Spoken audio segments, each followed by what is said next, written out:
여러분들이 앞으로 걸어야 할 길이 거룩한 길입니다.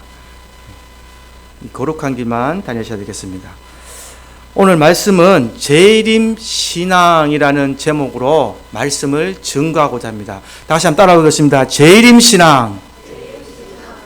저와 여러분들이 이 귀한 시간에 교회에 모여서 하나님께 예배를 드리고 또 찬송을 드리고 기도를 하는 이유는 다시 오실 주님을 사모했습니다. 다시 오실 주님을 사모하며 내가 살아서 오시면 더 감사하고 내가 이 땅을 살아있는 동안에도 충성다하고 내가 다시 돌아갈 곳이 주님 계신 그곳이다 라는 것이 기독교의 본질입니다.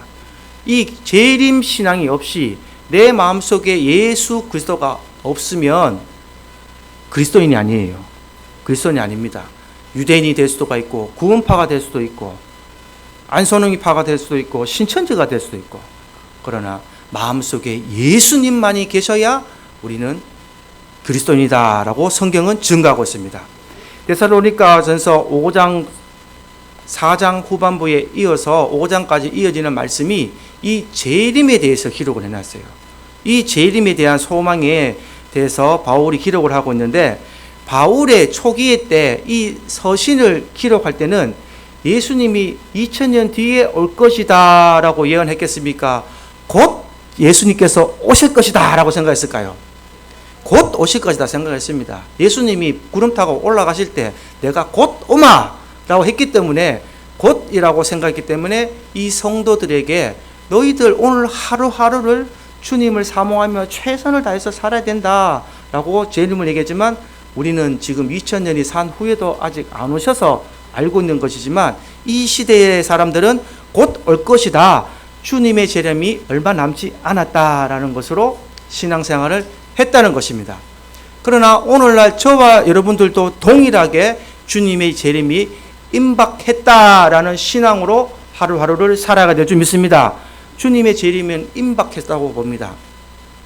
이 유대인들이나 로마 황제에 의해서 환난과 핍박을 받았을 때에 마지막 성도들이 당하는 환난이 지금이다라고 그 당시로 생각하는 거예요. 로마 황제의 핍박과 유대인들이 주는, 이 동족들이 주는 핍박도 우리에게는 마지막 환난이다, 곧 주님 오신다라고 이 당시로 데살로니가 성도들이 여기고 있었다는 겁니다. 그래서 본문처럼 마지막 때에 우리는 어떤 신앙을 가져야 하는가, 오늘 다시 한번 더 되짚어 보기로 하겠습니다. 이 재림 신앙에 관해서는요, 1절부터 3절까지는 시기와 때에 대해서 또 믿지 아니하는 불신자들 향해서 쓴 글입니다. 그래서 제가 오늘 읽지 않았는데 제가 대독해 드리겠습니다. 형제들아, 때와 시기에 관하여는 너희에게 쓸 것이 없으면 주의 날이 밤에 도둑같이 이를 줄을 너희 자신이 자세히 알기 때문이라. 3절이 핵심입니다. 그들이 평안하다, 안전하다 할 그때에 임신한 여자에게 해산의 고통이 이름과 같이 멸망이 갑자기 그들에게 이르리니 결코 피하지 못하리라 라는 말씀으로 1절하고 3절까지 기록을 해놨습니다. 불신자들은 예수님의 재림을 안다고 했습니까? 모른다 했습니까? 모릅니다. 도적같이 오기 때문에, 예수를 믿지 않기 때문에, 예수님이 내일 온다 그래도 오늘은 내가 사람들 만나고 밥 먹고 시집 가고 장가 가고 내 할 거 다 한다는 거예요. 그러나 우리 예수 믿는 성도들, 하나님의 자녀들은 주님의 재림을 알까요, 모를까요? 알아야 됩니다. 주님은 곧 오신다. 그리고 어떻게 알아야 되느냐? 오늘 본문 말씀 4절부터 한번 읽어보겠습니다. 시작. 형제들아, 너희는 어둠에 있지 아니하며 그날이 도둑같이 너희에게 임하지 못하리니 라고 시작하는 거예요. 저와 여러분들 성도들에게는 너희는 어둠에 있지 아니하니까 그날 주님의 재림의 날이 도둑같이 너희에게 임하지 못한다 라는 말로 시작을 합니다. 불신자들의 멸망은 갑자기 오는데 하나님의 성도들은 다르다라고 지금 말하고 있는 거예요. 저와 하나님의 자녀들은 다르다. 성도들은 왜 다르냐? 우리 성도들은 어둠에 속하지 아니하고 우리 성도들은 낮에 속한 자들이기 때문이다. 그래서 바울은 죄를 짓고 회개하지 않는 자들, 불신자들은 어둠에 속한 자고, 또 회개하고 예수를 믿은 자들은 빛이 있는 낮에 속한 자들이다 라고 정리를 했습니다. 5절 우리 한번 읽어보겠습니다. 시작. 너희는 다 빛의 아들이요 낮의 아들이라. 우리가 밤이나 어둠에 속하지 아니하나니. 이렇게 정리를 했단 말이에요. 우리는 다 빛의 아들이다, 낮의 아들이다. 빛의 아들이다, 낮의 아들이다 라는 표현은 죄가 없다라는 뜻이에요. 죄가 소멸됐다, 있던 죄가 소멸됐다, 밝다라는 뜻입니다. 밝으니까 우리가 어둠에 있다는 것은 이 성전이 밤에는 껌껌하대도 전기를 피면 환하게 보이고 다 보듯이 우리의 모든 죄가 주님 앞에서 다 드러났기 때문에 그 죄가 씻기어졌다, 이런 뜻으로 해석을 하셔야 됩니다. 그래서 빛의 아들들이라는 뜻은 내 죄가 깨끗하게 씻기워졌다라는 것으로 해석하시면 되겠습니다. 그래서 회개하고 예수 믿은 자들은 빛이 있는 낮에 속한 아들이라. 밤에 속한 자들은 잠을 자기 때문에 주님이 오는 줄도 모르고 심판을 받는 줄도 모르고, 또 낮에 성도들은 낮에 속하기 때문에 주님이 오시는 정확한 날을 알 수는 없지만 종말이 오고 있구나, 시대를 분별할 수 있다라는 것이에요. 주님이 몇 날 몇 시 몇 분 오십니다까지 정확하게 알 수는 없습니다. 왜냐하면 주님도 내가 도적같이 온다라고 말씀했지만 예수님이 우리를 너무 사랑하셔서 말씀에 이렇게 기록을 해놨습니다. 여러분 마태복음 24장 33절 한번 읽어보겠습니다. 다 같이. 무화과 나무가 안 적혔네요. 24장 제가 다시 한번 찾아서 읽어드리겠습니다. 24장 32절부터 제가 읽어드리겠습니다. 무화과 나무의 비유를 배우라. 그 가지가 연하여지고 잎사귀를 내면 여름이 가까운 줄을 아나니, 이와 같이 너희도 이 모든 일을 보거든 인자가 가까이 곧 문 앞에 이른 줄 알라. 아멘. 이렇게 기록했어요. 무화과 나무의 비유를 배우라. 무화과 나무가 연하여지고 잎사귀를 내면 여름이 가까운 줄을 안다. 제가 여기서 농사를 지어 보니까 봄에 씨를 심는 것을 알게 됐습니다. 겨울에 씨 심는 사람 있습니까? 없죠. 왜 봄에 심습니까? 봄에 심어야 여름에 열매를 맺는 걸 알기 때문입니다. 옥수수를 봄에 심으니까 여름에 옥수수가 나오더라고요. 할렐루야. 그걸 알게 되는 거예요. 콩을 심으니까 콩나물이 나듯이 이것을 내가 해보니까 아는 거예요. 그러면 예수님이 이 땅에 재림한 날을 어떻게 알게 되느냐? 이 시대와 분별을 보면서 알게 된다는 말입니다. 이 예언의 말씀은 어디 있냐면 성경에 자세히 기록되었습니다. 구약에서는 다니엘서에 기록이 되어 있고, 또 복음서에서는 마태, 마가, 누가라는 세 복음서에 기록이 되어 있고, 또 야고보서나 베드로 후서에 보면 종말에 대한 이야기가 기록이 되어 있으며, 종합적으로 요한 계시록을 보면 종말에 일어날 일을 자세히 기록해 놓았습니다. 제가 오늘 이거는 다루지 못하겠고 너무 많으니까 우리는 성도들은 이렇게 말씀 속에서 주님의 종말을 알게 된다라는 것을 기억하시고요. 하늘을 보면서, 여러분 오늘 하늘이 되게 맑죠? 그런데 오늘 날씨를 보면서 야야 비 오겠다 하는 사람이 있습니까 없습니까? 그 말 하시는 분은 조금 병원에 가보셔야 되죠. 그분은 좀 재밌기가 있는 분인데, 이렇게 날씨를 보면 우리가 오늘 하루가 어떨 것이다 라는 걸 알잖아요. 아침에 일어났는데 먹구름이 싹 끼고 흐리면은 야야 오늘 비 올 것 같다, 빨리 하지 마라 그러죠.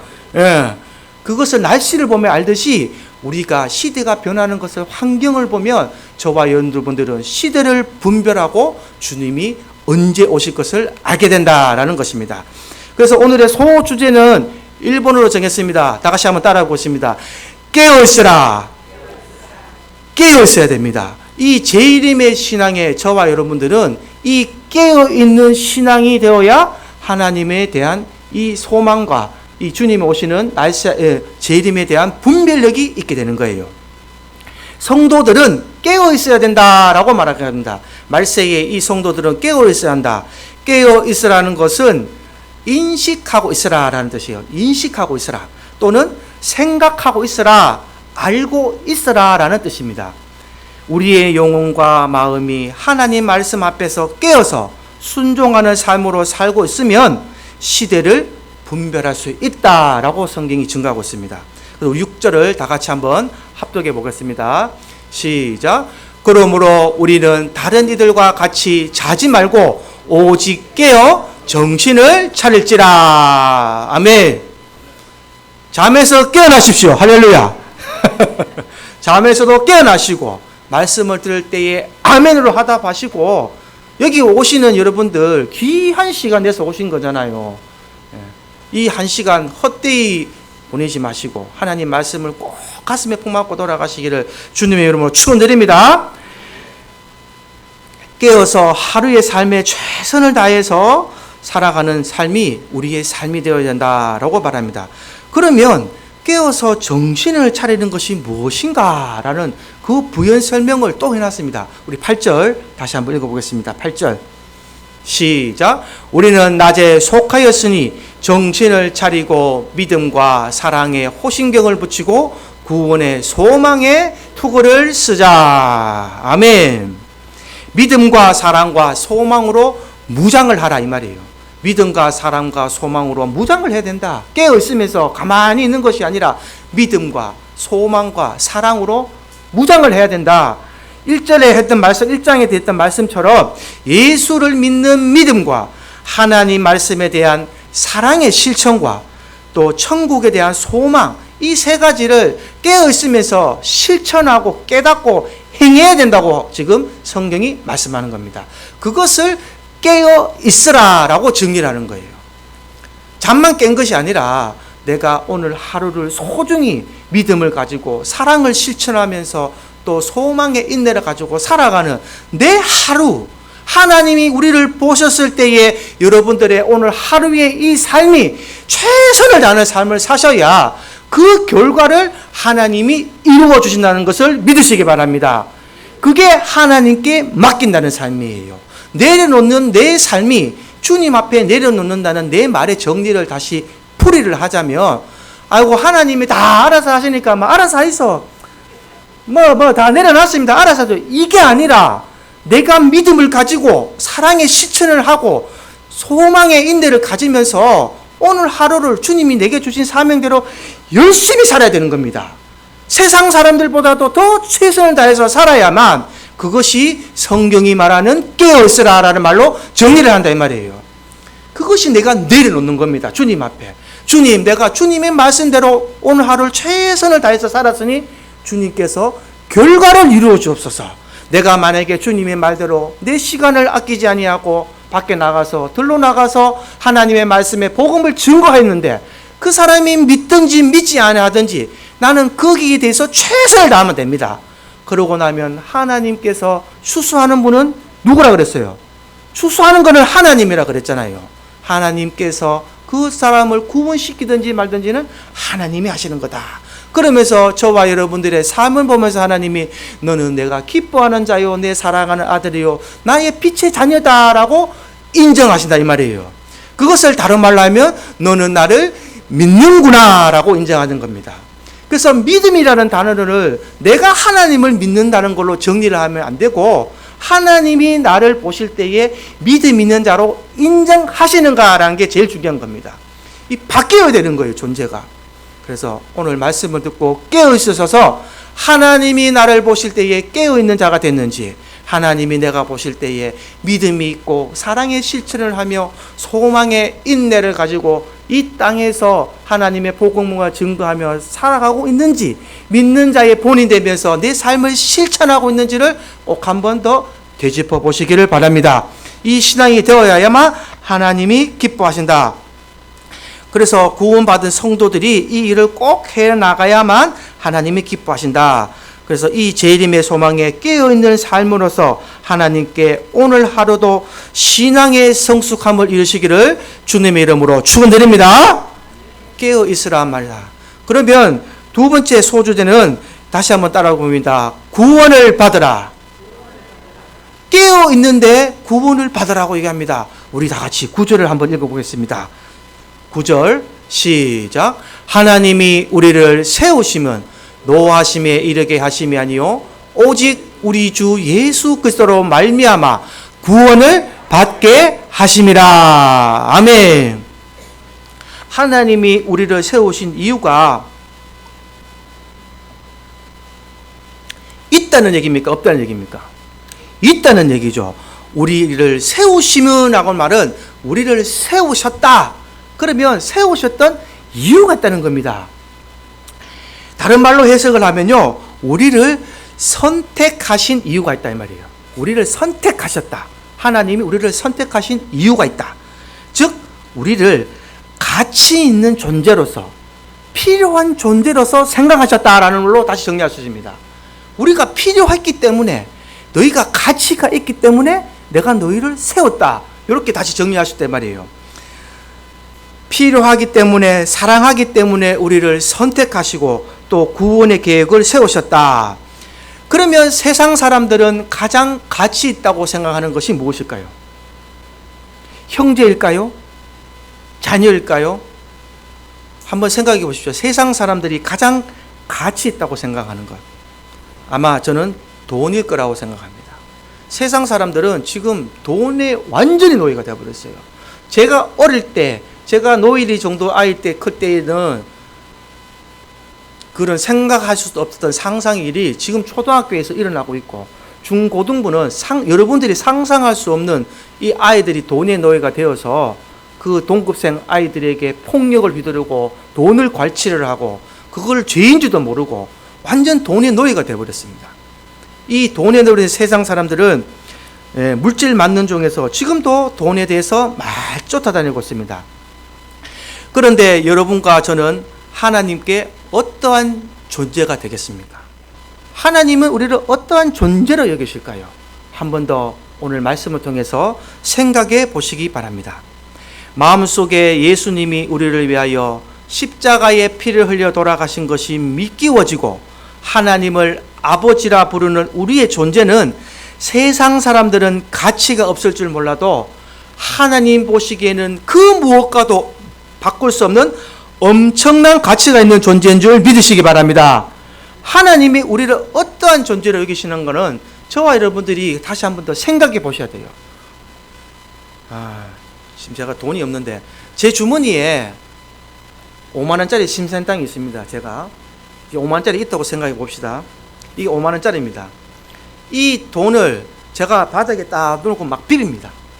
그럼 돈이 막 헤어지죠. 막 이렇게 구겨져요. 자, 이거 필요하신 분 손 드세요 하면 여러분들 저만 얼굴 보고 멀뚱히 있겠습니까? 저요 하고 손 들고 가져가겠습니까? 가져갑니까? 보고만 계시겠습니까? 이거 5만짜리 손만 들면 주겠다는데 구겨졌어요. 찢어졌어요. 그러나 저요 하고 빨리 손 드는 사람은 줍니다 하면은 아마 말 끝나기 전에 손 드는 사람이 있을 겁니다. 맞습니까? 여기에 내가 가래침을 탁 뱉어서 오물이 묻었어요. 오물이 묻었습니다. 그래도 이거 가져가시겠습니까? 다 가져갑니다. 왜? 이 돈 5만 원짜리의 가치는 변하지 않습니다. 맞습니까? 가래침이 묻은 돈을 물로 씻어서 여러분들 슈퍼 가면 5만 원짜리 쌀도 살 수 있고 과일도 살 수 있고 다 살 수 있는 거예요. 이 돈이 오물이 묻었거나 구겨졌거나 찢어져도 이 돈의 가치는 사라지지 않습니다.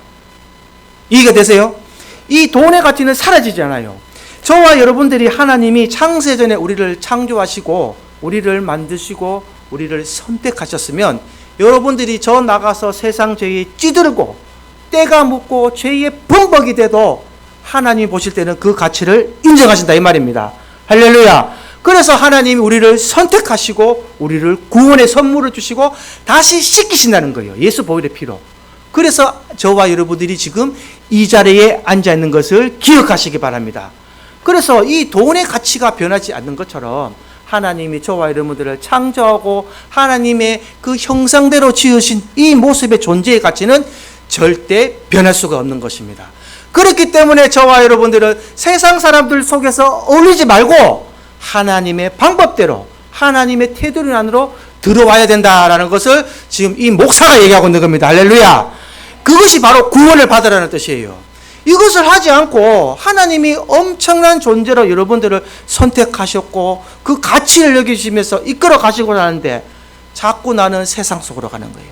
내 발은 세상 속으로 가고 내 생각과 내 고집은 그대로 남아있고 하나님 나는 믿습니다 믿습니다 하면서 내 삶은 똑같은 거예요. 그렇게 된다면 하나님께서 여러분들의 삶을 인정하지 않습니다. 변하지 않는다면 하나님은 인정하지 않습니다. 오늘 새벽에 배웠던 히브리서 말씀처럼 복음을 먼저 받은 유대인들이 광야 40년 생활 동안 그 광야에서 시체로 변했듯이 하나님에게 불순종함으로 그렇게 됐다라고 증거를 했습니다. 하나님께서 우리에게 가장 원하는 것은 순종인 줄 믿으시기 바랍니다. 하나님 앞에는 순종밖에 없어요. 순종이 제사보다 낫다 그랬습니다. 그래서 이 구원을 받으시려면 첫째는 하나님 말씀에 깨어 있어야 되고 믿음과 소망과 사랑이 무장이 되어야 되면서 믿음이 샘솟고 사랑이 실천이 되고 소망의 인내가 되면 이 구원의 투구를 쓰면 우리의 삶이 바뀌어지면 우리가 구원받는 삶으로 옮겨진다라는 것이 오늘 말씀의 핵심이 되겠습니다. 여러분들은 구원을 받기를 원하십니까? 구원을 받았지만 다시 그걸 소멸시키기를 원하십니까? 하나님께서는 여러분들에게 구원의 선물을 주셨고 이제 이 자리에 모여서 우리는 하나님 안에서 하나가 됐으면 구원을 계속 이루어가는 구원을 성화시켜가는 하나님의 자녀가 되기를 주님의 이름으로 축원드립니다. 저와 여러분들의 세우신 이유가 구원을 받게 하려면 하심이라 라고 말하고 또 구원을 받았으면 우리가 무엇을 하는가 오늘 한번 말씀을 깊이 묵상하고 깨달아 보시기 바랍니다. 내가 어떠한 존재인가 라는 것을 생각하시려면 오늘 제가 말씀드렸던 돈의 존재를 꼭 기억하십시오. 하나님께서는 돈과 또 바꿀 수 없는 저와 여러분들을 자기 아들의 피로 말미암아 샀습니다. 그래서 여러분들의 존재는 엄청난 가치가 있습니다. 이 엄청난 가치가 있는 여러분들의 삶을 그 옛 모습으로 살아가지 마시고 변화된 모습으로 새로운 삶의 모습으로 또 믿는 자들의 본이 되는 모습으로 살아가시기를 주님의 이름으로 축원드립니다.